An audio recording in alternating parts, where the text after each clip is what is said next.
Baker, Papa Dad Mobile. We got a 1049 subject running eastbound on the Parkway, and he's hostile. Please advise this subject is armed and dangerous. I want to make the text. There you go. You can do it. Stick with me. You can do it. Unlearn that bullshit they teach you at the academy. You know, don't bring none of that shit in here. Shit'll get you killed out here. Oh, maybe the uniform makes a big difference. Who am I to say? To me, you just look like a sidekick. Oh, call me a sidekick one more time. Call me a sidekick, man. Come on. Oh, geez, see how I... So after this part, I was going to play a clip from Crash, but nobody deserves that. Literally garbage here. I'm sure you're all aware, several Baltimore police officers were recently found guilty on corruption charges, and 10 more are currently undergoing investigation. Considering how often police officers escape indictment, the outcome of the investigation has been a huge shock to many. This is the largest police corruption scandal in recent history. How did we get here? How bad was it really? And what is being done to prevent similar cases in the future? You might remember hearing about the BPD after the death of Freddie Gray, a 25-year-old black man who died in police custody after being detained for standing on a street corner, which sparked massive nationwide protests. After the recent Baltimore scandal, the entire history of the department's legacy is now under question in the public eye.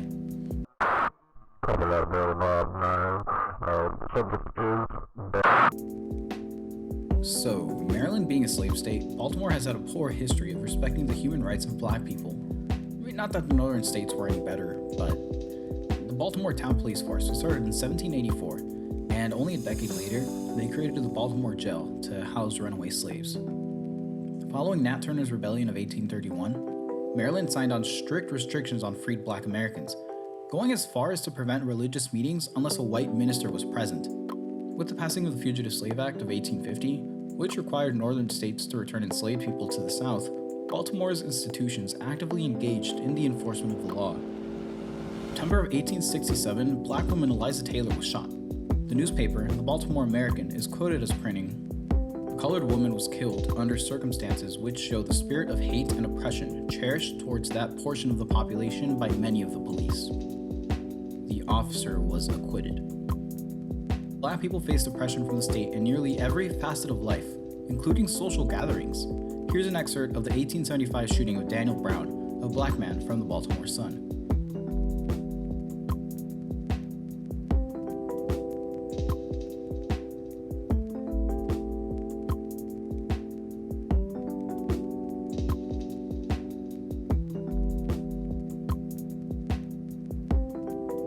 Wife goes into more detail.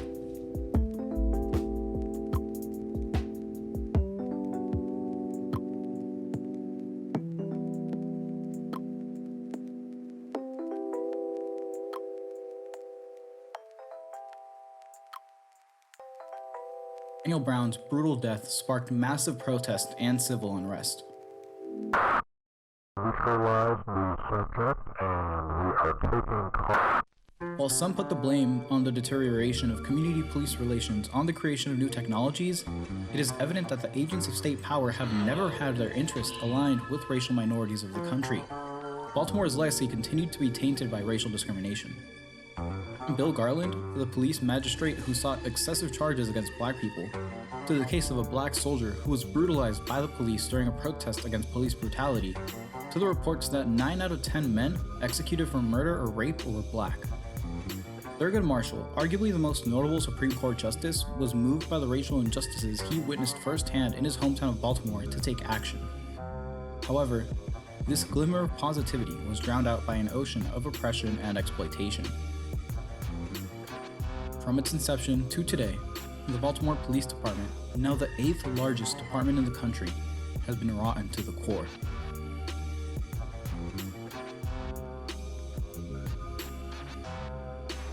Baltimore's treatment of its minority populations has resulted in an incredibly large economic disparity. Baltimore experienced a phenomenon known as white flight. As black people come into an area, racist whites leave. In 1970 to 2010, Baltimore saw nearly 300,000 residents leave, and between 1950 to 1995, the city lost over 100,000 manufacturing jobs, and the absence of middle and working class white people's tax dollars left Baltimore with a weakened economy. This also worsened inequality. Between two Baltimore neighborhoods, only 6 miles apart, there's a 20-year difference in life expectancy. After the '08 recession, nearly half of the residents in the area didn't have jobs. Predatory lenders would target Black communities in need. That would abate any economic progress they may have been making. Due to the oppressive economic forces at play, the drug trade became a viable solution for many. Violent crime is much higher in these areas compared to the city at large. Starting in the 90s, the BPD started enforcing a zero-tolerance policy on street enforcement. This encouraged unwarranted stops and searches and excessive force. While Freddie Gray broke into the national consciousness, there have been reported instances of police misconduct throughout the years, and even instances of police corruption. But the corruption scandal we're hearing about didn't start until 2010. In 2010, the Police Gun Task Force was created. It was a specialized group within the department focused on working with parole officers and the city to get guns off the streets. They even developed a gun offender registry. In the words of Commissioner BF, even if that means letting some drug arrests slide, the bad guy with the gun is the focus. This represented an unprecedented shift in policing, a departure from the focus on drugs departments nationwide had been so heavily invested in. It seemed like a positive departure, and the force had been seeming like a lucrative investment for the department. This the future of policing? Then, in May of 2015, ignited not only by Freddie Gray's death, but the massive protests and on-the-ground organizing by the community, the U.S. Department of Justice announced it would investigate the Baltimore Police Department on its practices. I remember reading the headlines and not thinking much of it. I mean, what could possibly change? Then on August 10th, 2016, it arrived. The Department of Justice's 163-page report on the atrocities being committed in Baltimore. And it's a doozy. The level of racial discrimination was confounding. During 2015, 44% of all stops took place within 2 districts. That's only 11% of the city. These stops were often conducted with little to no reasonable suspicion. Black people were stopped 3 times as much as white people, and officers flippantly used excessive force even on individuals who posed no threat, or were running away with no evidence to suggest that they had committed a violent crime. They failed to meaningfully investigate reports of sexual assault, and had near zero accountability for misconduct. Any cop who tried to go against the grain risked not receiving backup as retaliation. The Department of Justice found evidence that the BPD was unequivocally violating the Constitution and actively ruining people's lives. Accounts of people in Baltimore indicate that when Black youth are approached by officers, they premeditatively put their hands behind their heads, assume the quote-unquote "the position," to be searched. This was and continues to be a gross violation of human rights. The report had no legal binding effects. It was instrumental in reigniting a conversation that needed to be had. The report summarized it perfectly. The relationship between the Baltimore Police Department and many of the communities it serves is broken.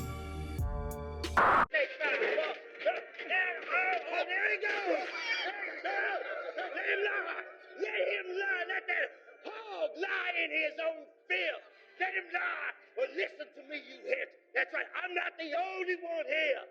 You hicks, too. They fooled you, too. Just like they fooled me 1,000 times. Now, for anyone who's ever grown up in the ghetto or the inner city, these reports aren't particularly scandalous. Over-policing is a reality many of us face.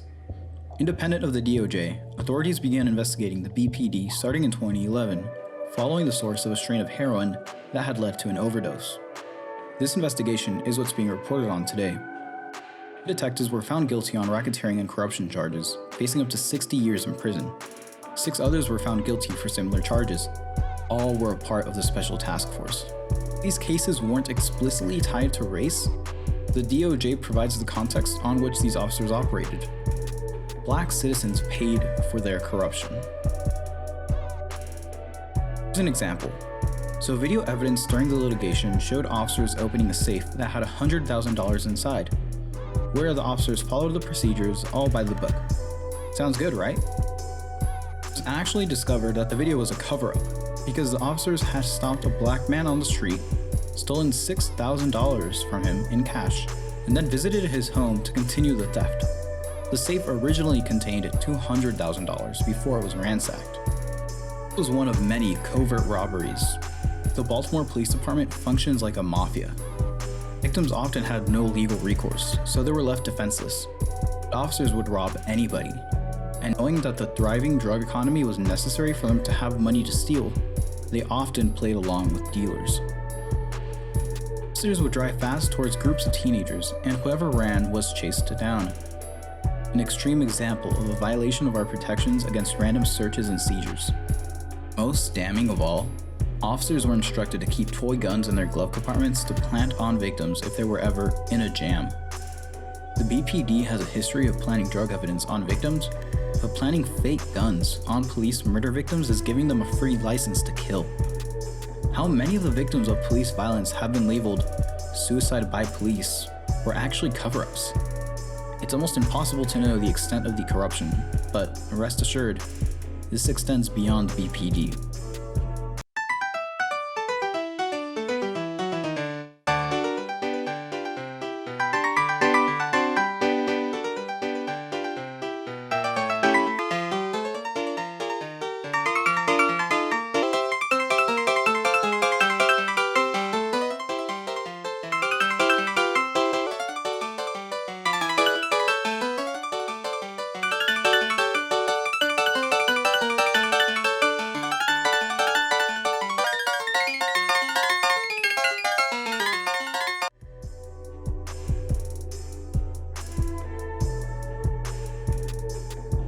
So, as a leftist, I constantly hear, not all cops are bad.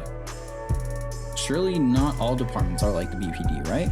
And it's only a few bad apples that give cops a bad name, right? Now, I don't usually adopt extremist rhetoric, and I know plenty of police officers myself, but I feel like the idea of a good cop is a myth. First, we need to define what a good cop would be. Officers are the enforcers of the state. They enforce the laws, whether they're moral or not. Can you be a good cop while arresting someone for possession of weed? Can you be a good cop when you watch your reports of bad cops going ignored? See the bad cop be transferred to another department? Can you be a good cop while following your beat system that over-polices black communities? Whether you follow the rules or not. If you report bad apples, you get ostracized by the pack and risk not receiving backup when you need it. Many officers to leave the force, or adopt a policy of silent complacency. If you don't follow the rules, you will be fired. So where are the good cops we hear so much about? This is not a personal attack on the officer's humanity, but when you choose police work, it's similar to choosing to become an ICE agent. You are choosing a line of work that will tear apart families and actively ruin the lives of brown and black folk. While the BPD might have been exceptionally disastrous, the level of brutality is endemic. The system is designed to produce awful police officers. The institution is rotten. It was rotten when it started, and is certainly rotten now. I realize that the above might be divisive. Opinions on the police are sharply divided by race. But if you're on the edge, I urge you to look into the Stanford prison experiment to see how systems can create monsters. A group of college students volunteered to participate in the experiment, and were randomly chosen as guards and prisoners. Over time, some guards let the perceived authority get to their heads and developed cruel methods of psychological torture and authoritarian measures in dealing with the prisoners. They would punish the prisoners by spraying them with fire extinguishers, forcing them to repeat their assigned numbers to reinforce it as their new identity, even subjecting them to solitary confinement. 1/3 of the guards were judged to have exhibited some genuine sadistic tendencies, while many prisoners were traumatized, and 5 of them had to be removed from the experiment early. All the guards were complicit in the treatment, as well as the researcher, Philip Zimbardo, who had to shut it down after 6 days. Out of the 50 people who knew about it, only 1 morally objected to its ethical implications. If college students can become so engrossed in an experiment to develop sadistic tendencies, where does that leave our officers? The unfortunate part is that black communities have been vocalizing this for centuries, and their clamors have fallen on deaf ears. Protests and even riots are a justifiable reaction to this level of overt oppression. Economically anchored and discriminated against by the state, many don't have anywhere to turn. Next time you see people protesting or even rioting on the street, ask yourself, what would drive people to go to such lengths to be heard? And there are glimmers of hope in the future. But ultimately, the answer lands on what we do to protect our communities. The Black Panthers took the defense of their homes to their own hands. It's time for cop watching, observing officers in the area to make sure they don't abuse their power. It's time for self-defense, armed groups who protect the community from both crime and the state. These might sound like an extremely militant reaction, but the state is not protecting us. In fact, it's antagonistic towards us. What else are we left to do but to take action and justice, within legal means, into our own hands? Sources are out there on how exactly we can do this, but when the state fails, it's up to us to build our own institutions of power. Thurgood Marshall saw the injustices of the BPD and became a Supreme Court justice. What will you do? Thanks for watching.